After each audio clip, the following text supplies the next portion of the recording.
All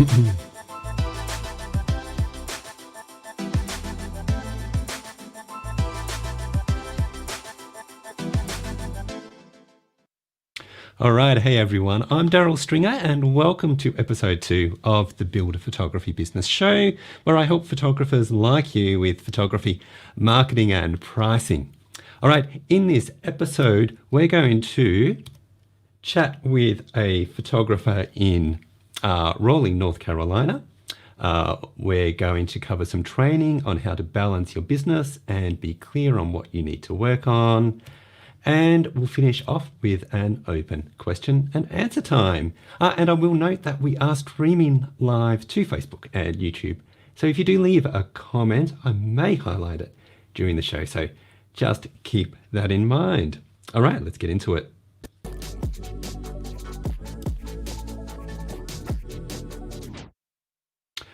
All right, so today we're honoured to have Kyle Santee with us. I've known Kyle for just a little while, but I've been really impressed by the way he runs his photography business and his willingness to get stuff done and make things grow.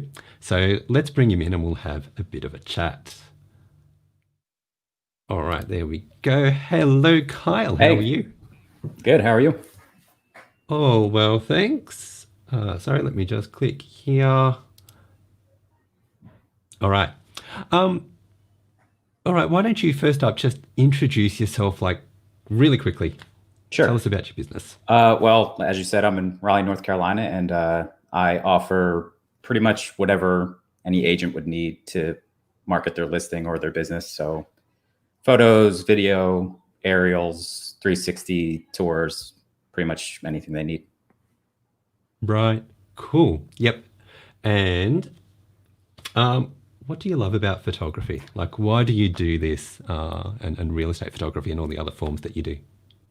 Well, so I guess the photography end of it is just it's fun. I get to see some nice houses and everything, but in terms of the business side of things, I really enjoy sort of being an extension of my client's business. So, for example, pre-COVID, obviously, when I would go into homes to photograph their sellers' homes, if they were there, I'd have to deal with them one-on-one.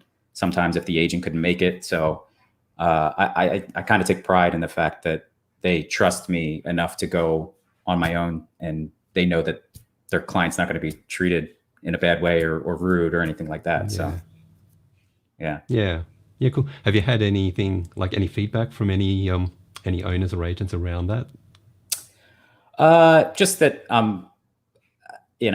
very professional and all that kind of thing. Like I don't like if usually if you don't hear anything, that's probably better. Yeah. So I would say if they don't say anything, that's probably good, or the occasional like, oh, he was very nice kind of thing. But if you hear that I was rude or something like that, then that's something you obviously don't want to hear. So, but I haven't heard that yet. No, that's great. Yeah. And let's say, what would you like to share with some photographers? Like, what have you learned that you would say, hey, photographers, here's what I think you need to know? That's definitely a loaded question, because I don't think we have enough time to talk about how much I didn't know when I started my business. I mean, it took me a few years before I even realized simple things that I should have been doing. So I would say, obviously, the obvious answer is like get really good at photography, but maybe the not so obvious answer would be talk to a CPA. They'll know like what you need to do to get your business set up. It's obviously different state by state, and I know you're in Australia, so I'm sure there's different guidelines and everything there. But yeah, talk to a CPA. Make sure you know if you have to have your business registered with the state, if you need to charge sales tax or not charge sales tax, and what is a business expense, what isn't a business expense. Because I remember there was a ton of things that I wasn't expensing that I could have. So that definitely helps on the tax side of things. I guess it's kind of a boring answer, but that's one of the things that, like I said, it was probably 2 years into my business before I even knew what I was doing on that side of things. So, which, if I could help one photographer realize that before they start, then, that's good. Yeah, no, I think you make a great point, because a lot of photographers are great on the creative side, but the business side is not so strong. So getting some Yeah, outside for help. sure. That goes with any really creative or artistic person. It's the business comes second, which is normal for them, but you kind of got to force Yep. yourself to do that kind of stuff. Yeah, yeah, cool. Um, you've been in my coaching program for a little while. So really quickly, what would you say to another photographer about that? Well, so the biggest thing for me is so you have a ton of modules and everything that you can just on the go, just look up something really quick. But for me, I like the fact that I kind of use you as like basically a sounding board or someone to bounce ideas off of and kind of get an unbiased view on whether it's a certain photo or a business idea or whatever the case is. It's nice to be able to kind of talk to somebody with an unbiased view of and saying like, hey, you may not be seeing it from this angle or whatever. Yeah, yeah. Yeah. We've been bouncing a lot of ideas around Yeah, lately as we're especially working on recently, different things. it's been a lot. Yeah, and I appreciate Yeah. every time. Like whenever I send you an email, you're pretty quick to respond and everything, and you always bring light to things that I'm not seeing, or maybe adjust one little tweak here and there, kind of thing. So it's something that I really like about it. Yeah, cool. Yeah, yeah. I think it's just so important, like just to be connected with someone, whatever industry we're in, just to have Yeah. someone else that we can chat with. Right. Because when you're a solo operator, it's tough doing it by yourself. Yeah, yeah. When if I ask my friends, "Hey, does this look good?" They're like, "Oh yeah, sure, looks great." Yeah, you're If awesome, they don't, Kyle. yeah, exactly. But you don't want to hear that. Well, you do, but Yeah. Yeah, sure, sure. But All right, yeah, cool. No, thanks, Kyle. Good to have a chat. Feel free if Yeah. you want to stick around. You can I'll jump hang in a around. bit later. Sure. Yeah, cool. All right. Okay, so that was great to speak with Kyle there. I just want to quickly mention the coaching program that Kyle is a part of. If you want to know more, then go to my website at builderphotographybusiness.com/reps, and you can see all that I offer, what it costs. So go and check that out if you're interested.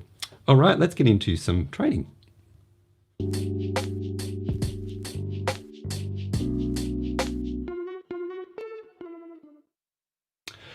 Okay, so let's have a chat about your business and whether you're balanced in each area. And there are two benefits to this. Firstly, most photographers are a bit off in at least one area of their business, and often more than one area. And I think that's really holding them back. They might be great at photography, but they aren't great at marketing. So if they could get the quality of their marketing to match their awesome photography, then they're going to get more clients. Secondly, when you know the areas of your business that you need to work on, then you'll have clarity around the goals you'll set and the action you'll take. And one of the biggest things I see holding back a lot of photographers is that they don't do the things that they ought to do. So, they feel really comfortable working on the things they're good at or enjoy. So they keep putting off that other stuff for years sometimes, and it's really hurting their business. So this all starts with identifying the areas of need in your business so you know what you're working on and the areas that really need it. So let's look at that idea and what you can do to make your business run a little better. Now, what we're going to do here is use a document I created, and you can download this PDF by going to buildaphotographybusiness.com/live show 2.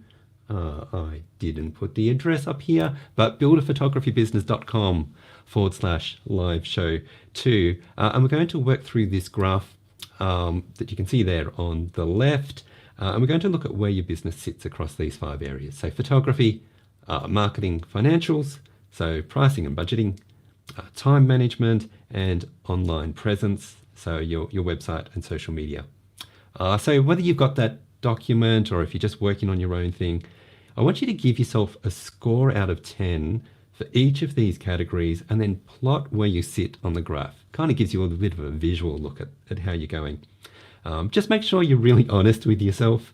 You don't do yourself any favors by being unnecessarily critical, which a lot of us do. But at the same time, don't give yourself a 10 for every category if, really you are struggling a little bit in that area. So just in terms of how we break that down, so let's start with photography. So if you deliver work that's like as good as anything that's going around, give yourself a 10. Otherwise, give yourself a lower score for that. The next column is for marketing. So if you're struggling with marketing and maybe you're not really doing anything, then maybe give yourself a 1 or a 2. But if you're doing fantastic marketing campaigns all the time, give yourself a 9 or a 10. Sorry, let me just drop here. Sorry, just checking things here. Next up is time management. Oh, sorry, financials. And that covers pricing and budgeting. So if you know your numbers well, and if you know what it costs to do a job, and if you're charging enough that you're making a healthy profit on each photo shoot you do, then you deserve a 10, but otherwise score yourself much lower. Then let's get on to time management. So if it's up to you to work long hours in order to keep your business viable, give yourself a really low score. But if you're managing your time really well, then give yourself an 8 to a 10. The final thing I'll mention is your online presence.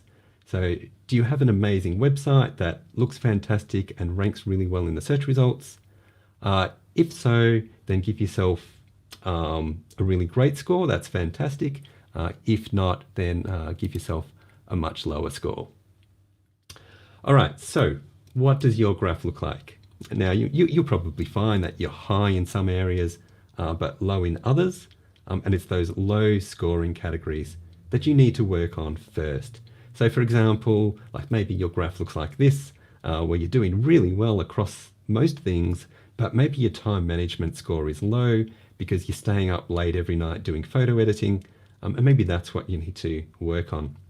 Maybe your graph looks like this, where you struggle with pricing. So you feel under pressure to keep your prices low and your profit margins are almost non-existent. So what can you do to improve each category? So we'll just run through a few quick ideas, and we'll start with photography. And if this is your issue and if you need to improve your skills, maybe the best thing you can do is learn from an expert.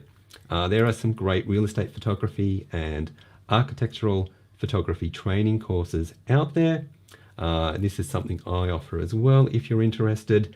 So look, you can improve your skills from watching free videos and things like that, but paying for a course will get you there faster. So it's definitely recommended. And as I said, there are a lot of great courses to choose from.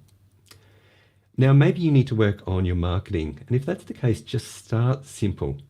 Okay, define how you will build a bridge between you and the people that you want to work with. So you don't need to work on a big sales pitch immediately. You don't need to design a massive brochure or any of that, at least not yet. Just get started by finding a way where you can make yourself known to them and take it from there. So maybe you visit some offices, maybe you make a few phone calls, you send some emails, it's up to you. But just start with that first step and just build some bridges with people.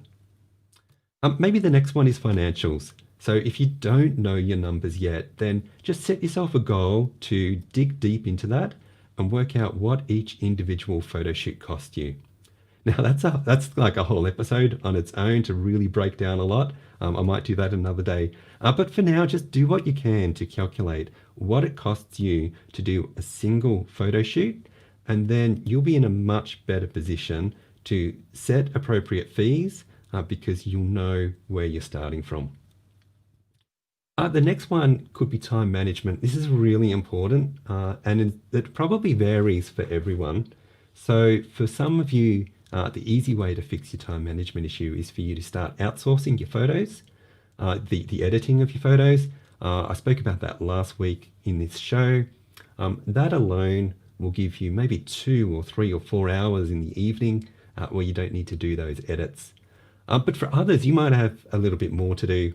You might need to automate more processes in your business, such as your bookings or payments and photo delivery.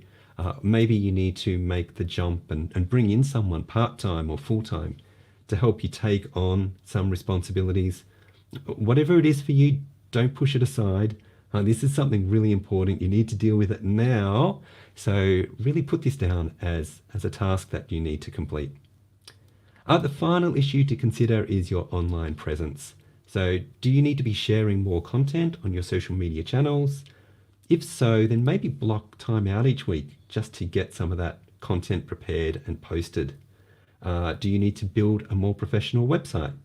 Once again, plan what content you need to add and get it done.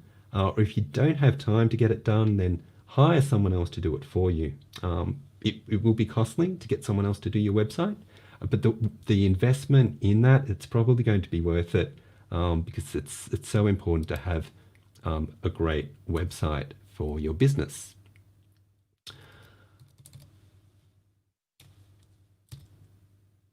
All right, so which of those things do you need to work on?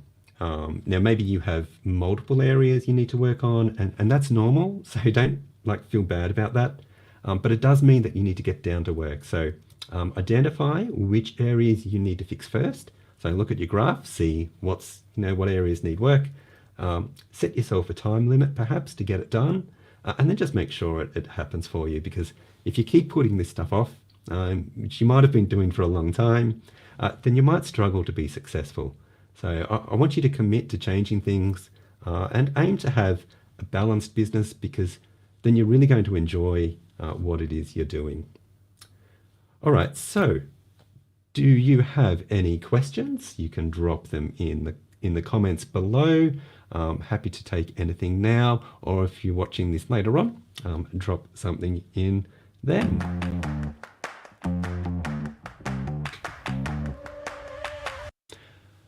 Okay, so if you've got any questions, put them in below.